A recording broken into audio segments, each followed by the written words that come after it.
కొన్ని trips and journeys మనం plan చేసుకుంటే అయ్యేవి కావు. Somehow we get a chance అలాంటి వాటికి ట్రావెల్ చేయడానికి. సో బెంగళూరుకి చాలా దగ్గరలో ఇంత డివైన్ అండ్ పవర్ఫుల్ టెంపుల్ ఉంది అమ్మవారిదని మాకు కూడా ముందు తెలియదు. ఆల్సో నియర్ బై హిల్ స్టేషన్కి విజిట్ చేయాలని ఎప్పటి నుండో అనుకుంటుండే.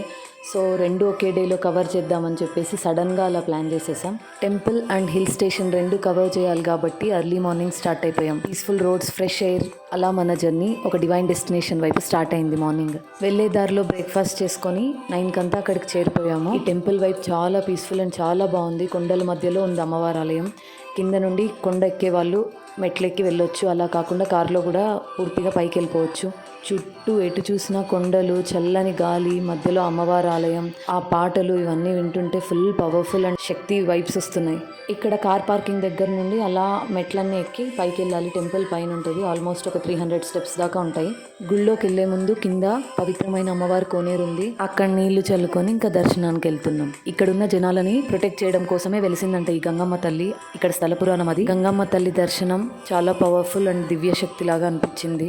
ఇక్కడ ఇంకో విశ్వాసం ఉంది, అదేంటంటే అమ్మవారి తల మీద 3 పువ్వులు పెడతారు. ఏదైనా కోరిక కోరుకున్న తర్వాత కుడి పక్కన పువ్వు పడితే అది వెంటనే నెరవేరుతుందని, మధ్యలో పువ్వు పడితే కొంచెం ఆలస్యమైనా నెరవేరుతుందని, లెఫ్ట్ సైడ్ పువ్వు పడితే కోరిక నెరవేరదని ఇక్కడ విశ్వాసం అంట. ఈ టికెట్ 50 రూపీస్.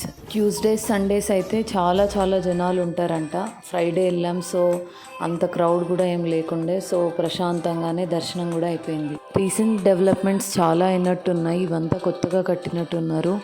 ఈ కోనేరులో కూడా ఫ్లోయింగ్ వాటర్ చాలా ప్యూర్గానే ఉన్నాయి. మొత్తానికి ఈ టెంపుల్ వాతావరణం అండ్ వైబ్ చాలా పీస్ఫుల్గా ఉంది. ఇంత పవర్ఫుల్ అండ్ పీస్ఫుల్ వైబ్స్ ఉన్న ఈ టెంపుల్ మస్ట్ విజిట్ అని చెప్తాను నేను.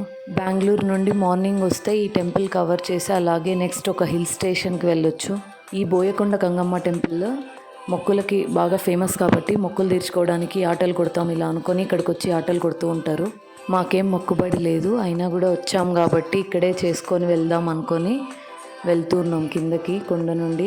మీరు బెంగళూరు నుండి 1 డే విజిట్స్ కోసం ఏవైనా చూస్తున్నట్టయితే this place deserves to be in the wish list. అలా కొండపై నుండి వెళ్తూ మాకు ఒక మంచి ప్లేస్ దొరికింది నాన్ వెజ్ వండుకొని తినడానికి.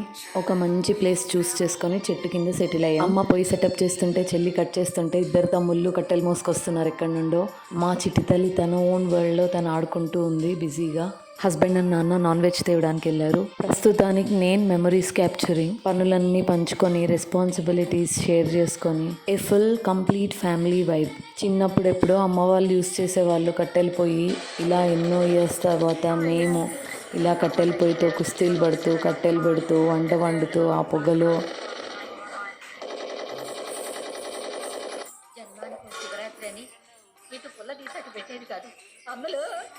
ఫ్యామిలీ నవ్వులు, చిన్న మాటలు, సింపుల్ మూమెంట్స్, చుట్టూ నేచర్, పైనుండి చల్లని గాలి, దూరంలో వినిపిస్తున్న టెంపుల్ చాంట్స్, డివోషనల్ సాంగ్స్. ఇంకేం కావాలి ఇంతకన్నా?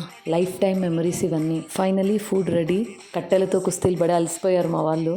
ఒక డివైన్ ప్లేస్, చుట్టూ నేచర్, చల్లని గాలి అండ్ నచ్చిన పీపుల్. ఇలాంటి చోట పెట్టుకునే ప్రతి ముద్దలో వచ్చే ఆనందమే వేరు. ప్యూర్ హ్యాపీనెస్ అండ్ ఇదొక బ్లెస్సింగ్ లాగా. After having such a nice time together, now we are heading to the hill station.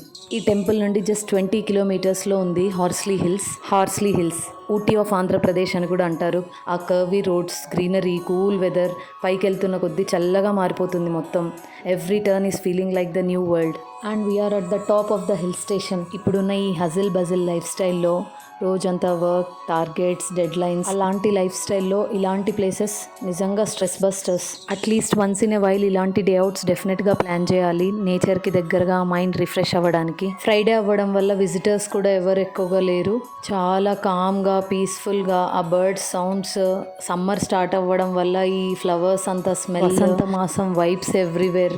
చాలా బ్యూటిఫుల్. అసలు నేను క్యాప్చర్ చేసిన ఈ వీడియో అస్సలు జస్టిఫై చేయదు, అంత బ్యూటిఫుల్గా ఉంది డైరెక్ట్గా చూస్తున్నప్పుడు. కాసేపు అక్కడ రెస్ట్ తీసుకొని ఇంకా అక్కడి నుంచి పైకి వెళ్ళిపోయాము. వ్యూ పాయింట్స్ ఇవన్నీ ఉన్నాయని చెప్పేసి. అక్కడ ఏపీటీడీసీ గెస్ట్ హౌస్ అండ్ కొన్ని రిసార్ట్స్ కూడా ఉన్నాయి. చిన్న హోటల్స్, దాబాలు కూడా ఉన్నాయి. ఫస్ట్ వ్యాలీ వ్యూ పాయింట్ సైడ్కి వెళ్దామని చెప్పి స్టార్ట్ అయ్యాం. మధ్యలో కాసేపు ఇక్కడ రిలాక్స్ అయ్యాము. నీలగిరి హిల్స్ లాగా చుట్టూ ఎటు చూసినా పెద్ద చెట్లు, ఎస్పెషల్లీ నీలగిరి చెట్లు. ఆ స్మెల్ చాలా బాగా వస్తుంది, ఆ యూకలిప్టస్ ఆయిల్ స్మెల్ లాగా. ఇదే వ్యాలీ వ్యూ పాయింట్. ఆహా, ఇక్కడ నిలబడి చూస్తుంటే అసలు ఎంత చల్లని గాలికి భలే ఉంది ఫీలింగ్. గూగుల్ మ్యాప్స్లో చూసినట్టుగానే అనిపిస్తుంది. ఎటు చూసిన కొండలు, లోయలు, పచ్చని పొలాలు, నదులు, అక్కడక్కడ చిన్న చిన్న చెరువులు. చాలా బాగుంది ఇక్కడ నిలబడి చూడడం. ఓ చిన్నపాటి ట్రెక్ తర్వాత ఇక్కడికి వచ్చాం కాబట్టి కాసేపు ఇక్కడ రిలాక్స్ అయ్యాము. చాలాసేపే ఉన్నాం ఇక్కడ, బాగుంది కాబట్టి చల్లని గాలికి. సిటీస్లో ఉన్న హజల్, ఆ నాయిస్, పొల్యూషన్, ప్రెషర్ ఏమీ లేకుండా ఇక్కడికి రాగానే ఫుల్ కామ్గా ఈ వ్యూ చూస్తుంటే అసలు చాలా బాగా అనిపిస్తుంది. ఎంత హాయిగా ఉందో. లైఫ్ ఎంత ఫాస్ట్గా పరిగెత్తినా ఇలాంటి చోట్లే మనం స్లో అవ్వడం నేర్చుకుంటామేమో అనిపిస్తుంది. ఈ వ్యాలీ వ్యూ పాయింట్ దగ్గర almost 45 minutes to 1 hour spend చేసాం. అక్కడి నుంచి ఇంకా కిందకు వచ్చేసాం. ఇలాంటి ప్లేసెస్లో నేచర్లో కనిపించే ప్రతి చిన్న థింగ్స్ మనం చాలా స్పెషల్గా ఫీల్ అవుతామేమో అనిపిస్తుంది. అందులోనూ నాలాంటి కోర్ నేచర్ లవర్స్కి నేచర్లో కనిపించే ప్రతిదీ స్పెషలే. ఒక మంచి అరోమా, ఒక అందమైన ఫ్లవర్, ఒక అందమైన చెట్టు ఏం కనిపించినా we feel excited and we find Joy in such simple things. అక్కడే కొంచెం కిందకి రాగానే కేరళ ఆయుర్వేద, ఇంకా స్పా, స్విమ్మింగ్ పూల్ ఇవన్నీ కూడా ఉన్నాయి యాక్టివిటీస్. కిడ్స్కి సపరేట్ అండ్ అడల్ట్స్కి సపరేట్ పూల్స్ ఉన్నాయి. పర్ హెడ్ 100 rupees కిడ్స్కి 1 hourకి. మా మిన్ను పాప యూజువల్గా వాటర్ కనిపిస్తేనే ఎక్కడ ఆగదు. ఇంకా ఈ స్విమ్మింగ్ పూల్ కనిపించగానే ఎక్కడ ఆగకుండా ఫుల్ ఎగ్జైటెడ్ మోడ్లో ఉంది, బాగా ఎంజాయ్ చేస్తూ ఉంది. అడల్ట్స్ పూల్లో ఎవరూ లేరు అండ్ అది ఎందుకో చూడ్డానికి అంత బాగా అనిపించలేదు. సో మేమందరూ ఇలా రిలాక్స్ అవుతూ ఉన్నాం ఇక్కడ. ఇంకా అక్కడి నుంచి పార్క్ దగ్గరకు వచ్చాము. Entry 20 rupees. బయటే డీర్ పార్క్ ఉంది. ఆ డీర్స్కి మనం ఫీడ్ కూడా చేయొచ్చు. అక్కడ ఫ్రూట్స్ అండ్ అవి అమ్ముతూ ఉంటారు. కిడ్స్ ఇలాంటి వాటికి బాగా ఎగ్జైటెడ్గా ఉంటారు కదా. మా మిన్ను పాప కూడా బాగా ఎగ్జైటెడ్గా నేను ఫీడ్ చేస్తా అంటూ భయపడుతూ ఫీడ్ చేస్తూ ఉంది. పార్క్కి దగ్గరలో వనదేవత, ఈ కొండకి ప్రొటెక్షన్ అయిన ఏనుగు మల్లమ్మ టెంపుల్ ఉంది. అక్కడికి వెళ్ళి దర్శనం చేసుకొని ఇక్కడంతా ఏదో డెవలప్మెంట్స్ జరుగుతూ ఉన్నాయి. ఇంకా అక్కడి నుండి ఇంకో వ్యూ పాయింట్ ఉందని చెప్పేసి అటువైపుగా వెళ్తున్నాం. మన యంగ్స్టర్స్తో పోలిస్తే మన పేరెంట్సే చాలా గ్రేట్ అబ్బా. ఈ ఏజ్లో కూడా ఎక్కడ అలసిపోకుండా చక్కగా ట్రెక్కింగ్ చేస్తూ పైకి కిందికి ఎక్కుతూ దిగుతూ ఉన్నారు. మేమే మధ్యలో అలసిపోతూ ఆగుతూ ఉన్నాము అక్కడక్కడ. Glad that we plan such trips very often. వాళ్ళు ఈ ఏజ్లో ఎనర్జీ డ్రైన్ అవ్వకుండా ఉన్నప్పుడు. After having a wonderful time here, ఇంటికి స్టార్ట్ అయిపోతున్నాం. ఒకే రోజు 2 డిఫరెంట్ ప్రపంచాలు. ఒకటేమో భక్తి, స్పిరిచువాలిటీకి దగ్గరగా, ఇంకొకటేమో పీస్ అండ్ కామ్నెస్కి దగ్గరగా. అలా ఒక బ్యూటిఫుల్ సన్సెట్తో బ్యూటిఫుల్ డే అవుట్ని ర్యాపప్ చేస్తున్నాం. అంతకంటే బ్యూటిఫుల్ మెమరీస్ని క్యారీ చేసుకుంటూ వెళ్తున్నాం. Cheers to more of such amazing trips ahead. ఇలాంటి బ్యూటిఫుల్ లైఫ్ జర్నీస్ కోసం please do subscribe my channel. See you all.